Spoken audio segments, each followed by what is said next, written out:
नमस्कार शेतकरी बांधवांनो. आज आपण पाहणार आहोत महाराष्ट्रातील पावसाचा ताजा अंदाज आणि यंदा मान्सून कधी येणार याबद्दल महत्त्वाची माहिती. तर दरवर्षीप्रमाणे यंदाही शेतकऱ्यांचं लक्ष पावसाकडे लागलेलं आहे आणि आता हवामान खात्याकडून एक मोठा अपडेट समोर आला आहे. भारतात मान्सून साधारणपणे केरळमध्ये जूनच्या पहिल्या आठवड्यात दाखल होतो. यानंतर तो हळूहळू पुढे सरकत महाराष्ट्रात जूनच्या दुसऱ्या ते तिसऱ्या आठवड्यात पोहोचतो. यंदा हवामान खात्याच्या अंदाजानुसार मान्सून वेळेत किंवा थोडा लवकर येण्याची शक्यता आहे. काही भागात सामान्य ते चांगला पाऊस होण्याचा अंदाज आहे.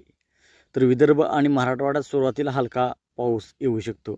तर पश्चिम महाराष्ट्रात मध्यम पावसाची शक्यता आहे. कोकण भागात जास्त पाऊस अपेक्षित आहे. तर शेतकऱ्यांनी पेरणी करण्याआधी पहिल्या जोरदार पावसाची वाट पाहावी आणि घाई करून पेरणी करू नये, नाहीतर नुकसान होऊ शकतं.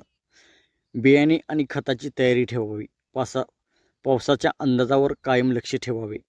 हवामानानुसार पिकाची निवड करावी. तर अशाच रोजच्या हवामान आणि बाजारभाव अपडेटसाठी आमचा चॅनल सबस्क्राईब करायला विसरू नका आणि व्हिडिओ आवडला असेल तर व्हिडिओला लाईक करायलाही विसरू नका. थँक्यू.